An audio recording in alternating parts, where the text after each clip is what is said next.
سلامات دك عبيتي خمي وعلكم خمي يمسيهم تقراي إيرترا زلهم هزتا تقراي هزتا إيرترا نقولكم سلام ناولكو سدت زلهم كم خمي يقول سلام تا يبصحهم سلام تلو سمدوخ تتناخرو هزتا تقراين إيرتران كالي هزتا تقول افتزواج الله بسلام نخنبر نمنه نكالس مجرشون عوت دهر عوت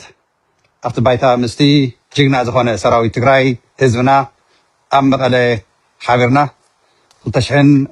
عصرت شعتين زولوا بعدنات عمة مرات دحيري دي سلا زلو كلنا ندستلو صلاتنا زل مساسلو ساعات نابك عي مسألو سو نايدو معنتي ياو تن حزين مسألو يمن البات بوحدة زبالة أقارن صح قلص يخمكور تي ناي وتادراون كاو ناي قدعتنا حربنياتات سراويت تقراي زملكته أوزيو ناي حادة ورحي صاوعيت غيرو تواحيلو بتيك تاكورات جنزب نتواصعي ني سراويت تقراي حاجز نخقبر اللهم أوزيو كميشن حربنيا تقراي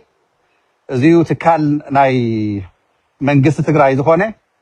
أبز نقرات زيو ريتون تعيو أكايدو خمئيو تي مختل ناي تقراي حربنيا كميشن أب تيك توك أتيو تمالي بزح حطتات نعمل سري أيو خبراتي حافلنا تقراي منقصة سالا زملست تي صدق زبالة حيي زبالة نقرات أقامات تفوتيرو زنبري نخم عرارن ني خنم عراريون حابرنا من نباب مسرح تجميرو له أو وشتقن حيزوين بولك أسوات سرقي مجوربار نتورك حقاق اللي حكالكا زبها النقرات التقراي تطاو كم زي بلا عينة ملكتاتي الرولو ملكتاتي الرولو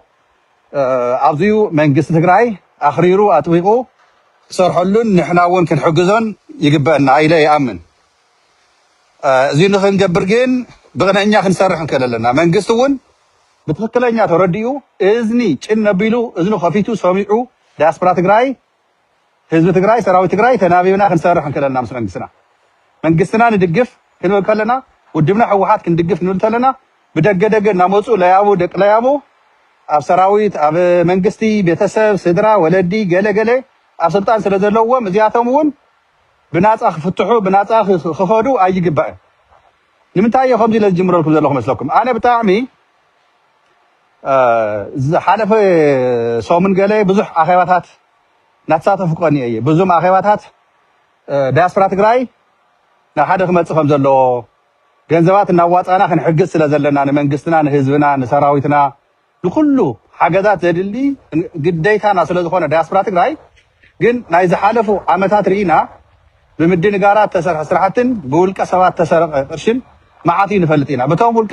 ليابو زخونو جن نمن قسنا خنا اسو ني سراويتنا بتخكلنيا دياسبرا تقراي حاجز غيرو هي حكم شرحتاتن غرحتاتن سرقن انهي እዚ ነገር እዚ ተጠዊሉ ሒዚ መንግስቲ ትግራይ አውዚው ከሚሽን ሓርበኛ ማለት ትካል ናይ መንግስቲ ትግራይ እዩ ካብ ላዕሊ ጀሚሩ እስካብ ታሕቲ ተዘርግሐ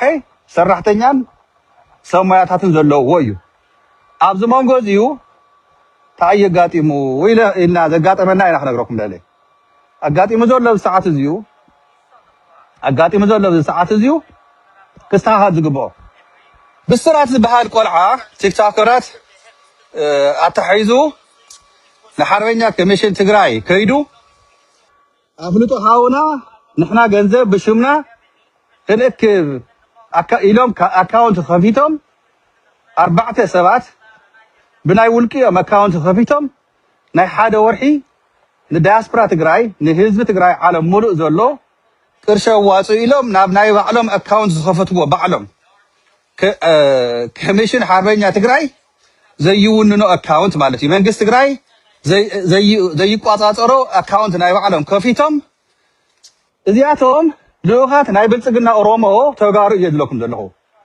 حاده شوم زوصوالكم زلخو بسرات بعليو ብስራት ወንጀለኛ እዩ ብገበን ተጠርጢሩ ጥራይ ዘይኮነስ ኣብ መቐለ ኮይኑ ግፋ ይካየደሎ እናበለ ዘወዓውዐ ብማሕበረ ሚድያ እዩ የጀምዓ ሕሰውሉ መሒዚ ግፋ ይካየደሎ ኢሉስ ካብቶም ቶም ፀላእትና እዮም ከምኡ ገይሮም ሽርሕዝ ገይሮም ናይሉ ኣማንኤል ኣሰፋ ካልኦት እውን ነጊሮም ናብ ኣኼባ እውን መንግስቲ ወከልቲ መራሕቲ ትግራይ መፅኦም ኣኼባ ወራሕርዮምና እዮም ዝሓለፈ ሰሙን ኣቶም ሰባት ብውልቀ ሰባት እናመፁ ስርቂ يأكل شغط بشم سراويتنا نسراويت كحجز تبهيلو بالسرعات حدا نمنتايو أو 24 ساعات كاو سرويت ووتيو زي عسولا أبو تقال لا يسلز خونه أبو أب لوجستيك أو سراويت أما راح يسلز خونه بقى عند حر تقال لا بيتسم تليكوا أبوها ديها ويحاوكا ويزمدكا اندحر تقال لا يكوينو تقراي متشمس زي قال تليو صلاي مالتيو جن كلنا سدرانا سوينا لينا تقالسنا حيزي تنايت مالون سلازيو فلما بالسرات بجبن تطرطري او سريت تصنح زغبو زنبره بوحس وصيو اب 24 ساعات أبوه أبصراوي سلازلو أبوه أمريحنا سلازلو انتهى إيدا لو إيدا نبتر طارياتين بعلي يعني ناي أبوه إيدا لو ده يولد نجارزيو so نحاتك أبوها اندحر أبصراوي تمارح اندحر كوينوس نسخة جبن فتسيمكا أب 24 ساعات تفتحات وصل مالتيو وديبخا موبايل سرقة تبهيلو أختي خلي سرقة تبهيلو حمشته وعصرت عمت يفردو أنا حسوا بعضهم زيها وديدها موبايل السرقة طلقهم كم زبالة حمشت عمد تفردوا مني ويوم ريبورت لازم تسألني زي نقولك ملهو موبايل السرقة موبايل زي قلقلت موبايل حمشت شح 10 توزع طليا نحمشت 10 واقع موبايل سرقة كاتواحيلهم حمشت عمد تأثيرهم تفردوهم حمشت عمد أو سرقة النوحيدي كدمي نبكالي عمد تسقع حيزي أنا زفلتهم قول على ويام بايزوي بقلت أنا أقرأكم أبكتم عدوى قلت تقول على مناسي أبتخينات جزية تحت علم نيرم هيزي 10 شمنت 10 ساعات تزقوروا تحدي موبايل سريع كاتوهيلو تحدي بربرة دي قال لنا جر زخوة إخلي زبل عنا جر سريع كاتوهيلو قلت يوم إندياو تي حادث تديه في نيرو تديه في نيرو ناي صقمات سلازنا نيرو ولا نورن خالي خوينو جن عبار سراوي تقرأي نيرو إخلي سريع كاتوهيلو إذا أخلي زيا كشتا أخا سريع كاتوهيلو حمش تعمل تفريد والله بالسرعة جين أبوه أبصراوي تمارا حاسل أزولو أب تقرأي زي حقاوي شرط هذا النودقة لا تري نابلي زي حقاوي من قصة تقرأي أبزم أخيوانا مطيهم بعلم قال بقال وينجلي حقاوي كون زي نقرزي لهم نقيرمنا إذا وينجلات زي زحازة بالسرعة أبناي كميشن حربينيا تقرأي كيدو نسون مسوع سلسة رأسو خوينو أقواغيمهم نسو مفتن ناي تقرب فطر ومالتي خوينم أفلطو هاون أيلم نتقرأي حربينيا كميشن أفلطو تواحيوهم جنزو كواسو جميرهم أبزخنت سلسة معاتزيو اتناي دياسبرا من إسي عبيي تيك توكرات تزيهم بمولهم outrageous خوينم بسر بك عزيزي زعبد نقريو بتعمي محفر إيخا تقرأي كوين كازيك تريد لها مالتيو تقالي سمو تمالي من قصة تقرأي ويدما ناي كميشن حربينيا مختل زجيري هابو موتيو النابر حرهو عيلولو إذن نقرزي تطوي تواحيلو تطوي لولو بساعزي يتب دقا زكالة سولو من إسين عبيين تداسفرا تقنزب ناتقو حقو حي 4-5 عامة مدو زيسان حي والكا سبات حكومنا ناول قنزب ناتقبلو مكاين قزي أملو شقوط قزي أملو مزرفي قزاوتي قزي أملو هوتيلات قزي أملو لو يم قلقل والكا سبات بناي دياسبرا قرشي بقرشنا TDF هنا حكمنا ناولو ازيروم تقرشيكن ناب مسارا مجزئي مزرفي ناب تكالات مكاينن فوقاتن مجزي غداوت مجزي غيروم ولق سبات اب حكمنا ግን ብዙሓት ጉዳኣትና እስካብ ሕዚ ሙሉእ ብሙሉእ ሕክምና ዘይረኸቡ ናይ ኮሎስቶሚ ፈሳሲ ነብስኻ ክትቋፀሮ ንሕዘይ ክኢልካ ንዚ መጠቐሚ ዝሰኣኑ ኣብ ቲክታክ እናመፁ ብውሽጢ እናደወሉ ሓግዙና እናበሉ ንዚኦም ክንሕግዝ ኢና ንጓየ ዘለና ብጣዕሚ ተጎድኡ ብጣዕሚ ምግቢ ተበሊዖም ናይ ኮሎስቶሚ ባግ ሲኢኖም ጨኒቕዎም ተሸገሩ ኣሕዋትና ወገናትና ሕሰብሉ ናይ 2-300,000 ብር 2-3 ወርሒ ነቶም ብጣዕሚ ተጎዱ ናይ ኮሎስቶሚ ዝጥቀሙ እንደገና ካብ ዓራት ዘይንቀሳቀሱ ፓዳት ዘልዮም እነው ናይ ደቂ ኣንስትዮ ካሊ ነገራት ዘድልየን እነዋና ጉዳኣትና ማለት እዩ ንዚኣቶም እንታይ ሕክምና ናብ ውልቀ ረብሓታት ስለዚ እንታይ ክብለኩም ደልየ ብስራት ንባዕሉ بسرات نولقاي كافت جبن نخملت بقولكو ناي بلصقنا لاخوي እንደገና نسراوي تግራይ محكمي نكبلا ተዋሂሉ بمليونات ناي دياسبرا قرش اكيوم صباحنكو نولق ربحهم كسرقو እየውም በር نسراويتنا حكمو ተዝኾኑ ግፋለን ናወሉ አንጻር መኸተን ዓለዳ بتحدش حقي 47 ዓንቀጽ ዝሓዘ ንምታይ ተጻሒፉ ተነይቦን ተነጊርዎ በቃ ታሽም ንባልዩ ስለዚህ እዚ አግባብ አይኮነን ስርዓት ይሓዘልና ብስራ ዝበሃል ወንጀለኛ ብሽም ሰራዊት ትግራይ ብሽም መንግስት ትግራይ ብሽም ሓርበኛ መንግስት ትግራይ ገንዘብ ምውፃእ ናይ ብልጽግና ኮይንካ ኣብ ናይ ትግራይ ኢድካ እቲኻ ስራሕ ክሰርሕ አግባብ ጥራይ ዘይኮነስ ገበን እዩ አንጻር መኸተ አንጻር ህዝብ ትግራይ አንጻር ሰራዊት ትግራይ እናተቃለስካ ወንጀለኛ ኮይንካ ንስኻ ካብ እስር ቤት ወፂኻ ሒዝኸም በሓድሽ አካውንት ከፊትካ መጽኻ ንዳያስፖራ ገንዘብ ሃው ገንዘብ ዋጽ ንኽትብል ክትሓፍር ይዝግበካ ብስራት ኣብ ሚድያ ወፂ ዝሰብዚስ ንህዝቢ ትግራይ ንሰራዊት ትግራይ ንመንግስት ትግራይ ይቅርታ ይሓተተን ዝገበነኛ እዚዩ ዘይሓፍር ግን ምኽትል ናይ ገንዘብ ምውፃእ ቲክቶከር ኮይኑ ኣብ ትግራይ ቴሌቪዥን ኣብ ሚድያታት ናይ ትግራይስ ወፂኦም ንሓደ ወርሒ ገንዘብ ከዋፁ ተአካውንት ሓተትና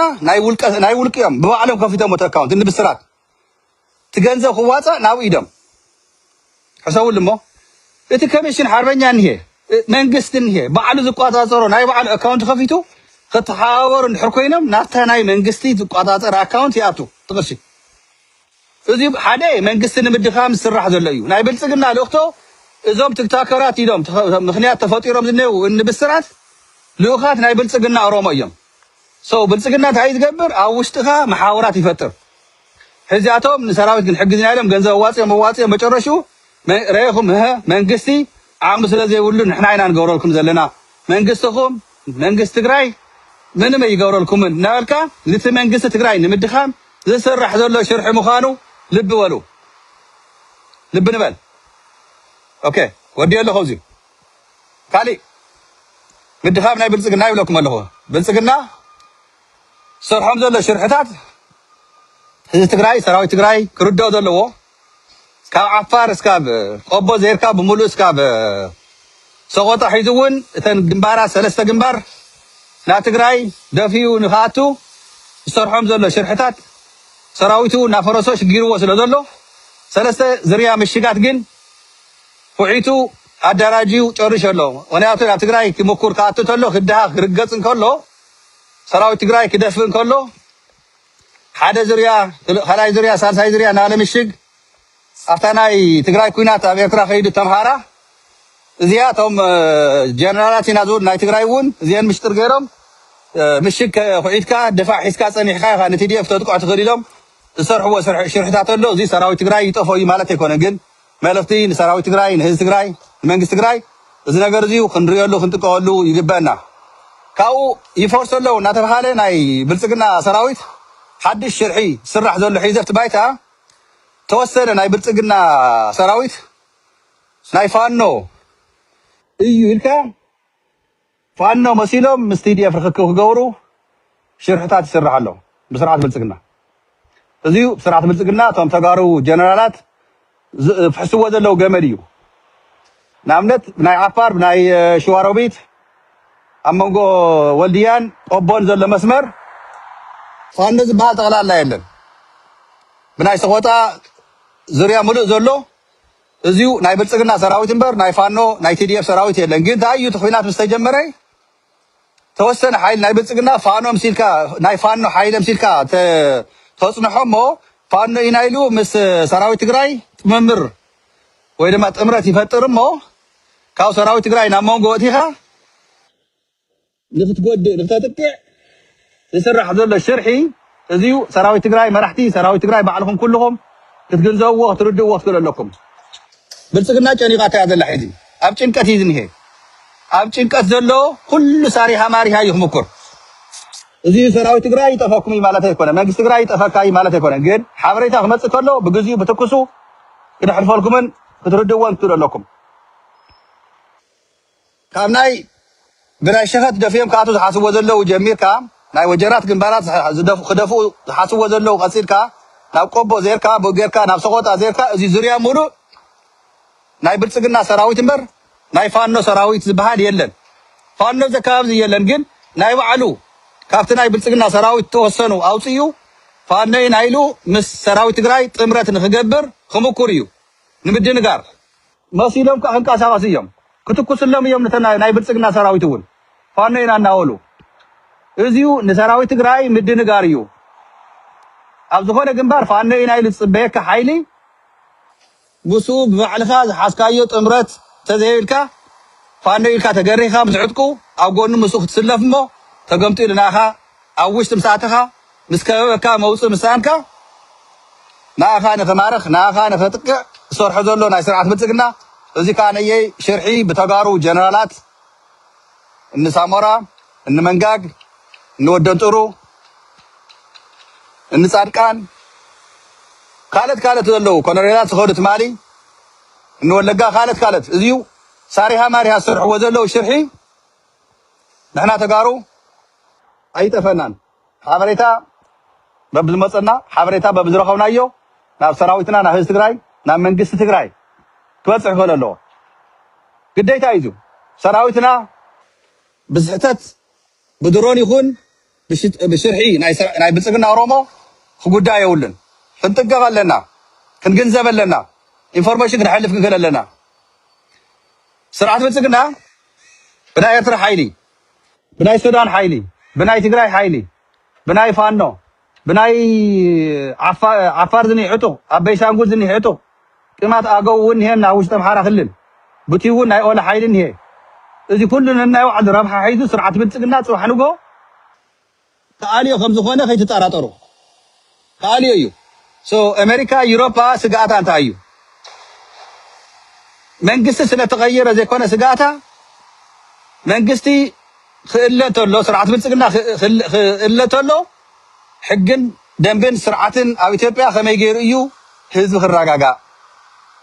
ኣብ ዓርሲ ብዓርስኻ ምጭፍጫፍ ትመፅእ ዝበሃል ምጭፍጫፍ እዩ ዘሎ ሒዚ ሰላም የለን ኣብ ኢትዮጵያ ሒዚ ስለዚ ንዩሮፕያ ንኣሜሪካ ንካልኦት ሃገራት ክነርድኦም ክንሰርሐሉ ዝግበአና ዳያስፖራ ትግራይ እቲ ስርዓት ምስ ተኣለየ እዩ ሰላም ዝመፅእ ኣብቲ ኢትዮጵያ እቲ ህዝቢ ባዕሉ ንባዕሉ ከመሓዳድር እዩ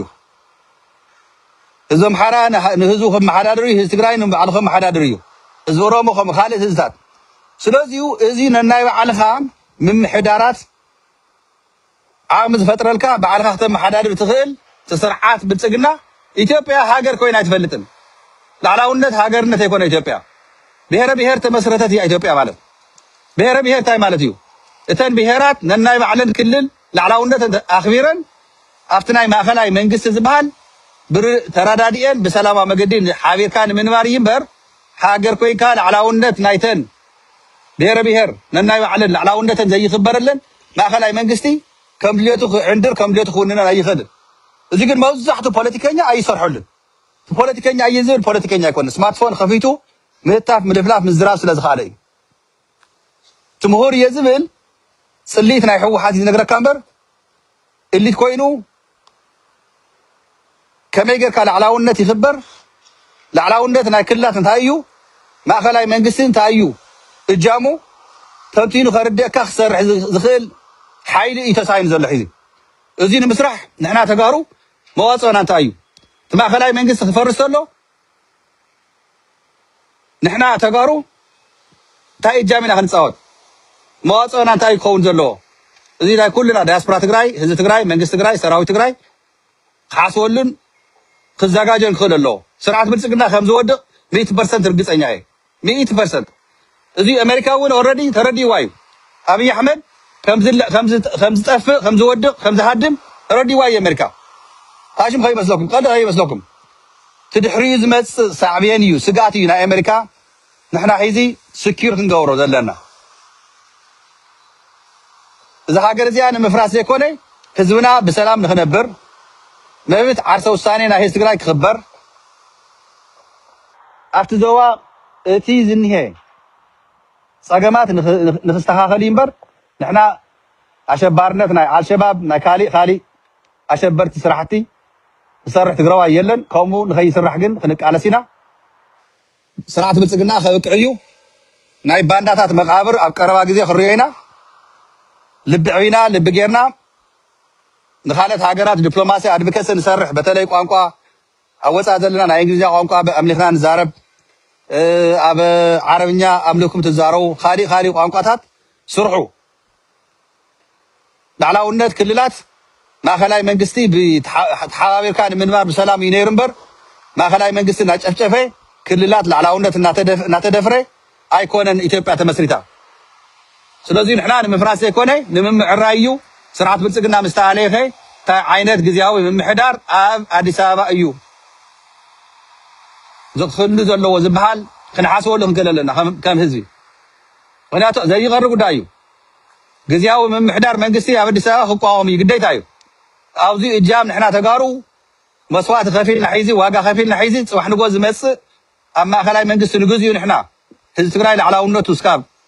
ባዕሉ ዝውስን መብት ዓርሰ ውሳኔ እስካብ ዝውስን ኣብ ማእኸላይ መንግስቲ ዝቋቆም ንሕና ዓብይ እጃም ክንሕዝ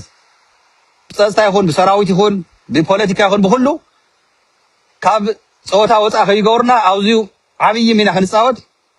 ክንዳሎ ክንክእል ኣለና እቲ ዓርሲ ብዓርስኻ ምትንኻፍ ጠጠው ክብል ኣለዎ ቃልስና ፅኒዕና ክንቃለስ ክንክእል ኣለና ከም ተጋሩ ኣየኹም ክንዕወት ኢና ከይትጠራጠሩ ባንዳ ወዲ ባንዳ መጨረሽኡ ንኸውዲ እያ ባንዳ ንኸውዱ ጀግና ንዓዱ እዩ ዝቃለስ ንዓድና ንህዝብና ንቃለስ ኣለና ክንዕወት ኢና ኣብ መቐለ 2019 ብሰላም ክንራኸብ ኢና ኣየኹም ስርዓት ብልፅግና ስርዓት ስምረት እዚኦም ኩሎም ባንዳታት ከብቅዕ እዮም ቀረባ ግዜ በብዘለኹም ሰላም ኩለ ይኽንየለይ